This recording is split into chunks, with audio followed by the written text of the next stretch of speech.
The reveal, the way this reveal was handled was so good. Ian McGregor, phenomenal acting. And the twist of him.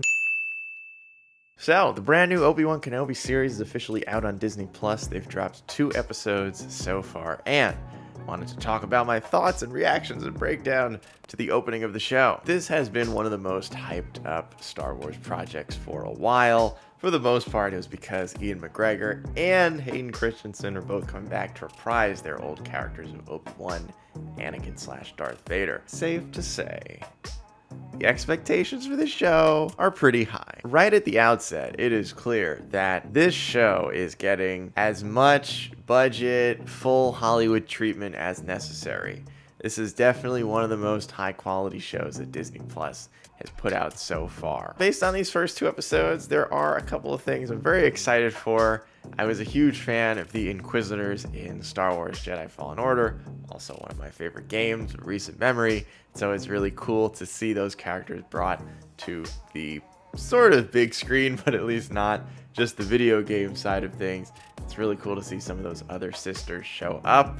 We saw a few of them in Fallen Order, but we knew that in total there were 9, so there were some that didn't appear, and here we go. We got a couple new ones. Also, I was definitely a little bit nervous that this show was gonna feel sort of like a really long movie, which, I'm gonna be honest, it could still end up feeling that way, but based on the first 2 episodes, it feels just more like an episodic TV show, similar to Mandalorian, where each episode has a purpose. One of the other things I was a little bit worried about, and I'm not quite certain which way this one's going yet, but I was a little bit nervous about dumb kid syndrome, which is something that sometimes happens in a show where one of the main characters is sort of a dumb kid. Now, it is cool to see young Princess Leia, like, kind of understand how she grew up and all that sort of stuff, but I'm not gonna lie, she's kind of annoying. She's kind of annoying right now, and at least in the second episode where they really sort of played up how annoying she was,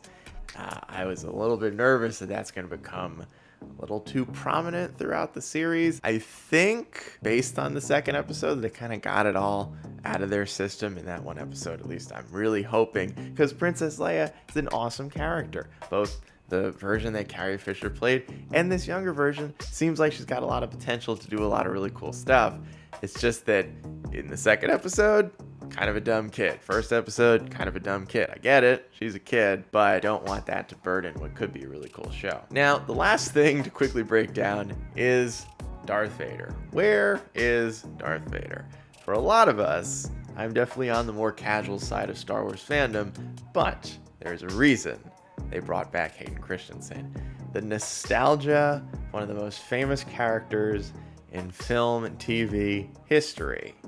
So we want to see him. I wasn't sure if this was going to sort of be like a Netflix Daredevil costume situation where it's like they know we want to see the costume, so they hold it out till the last episode, or if they just throw us a Darth Vader, Anakin, Obi-Wan flashback sort of thing in the first episode right off the bat, kind of reel you in.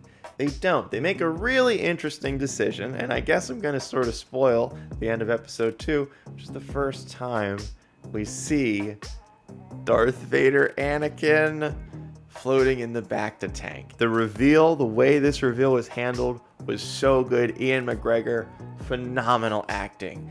And the twist of him not knowing that Anakin was still alive and just the expression on his face was so good. And it has me so excited because when the show first came out, I thought Hayden was really only there for some flashbacks, and it looks like now we might actually get to see Darth Vader and Obi-Wan. I don't want to get too excited yet.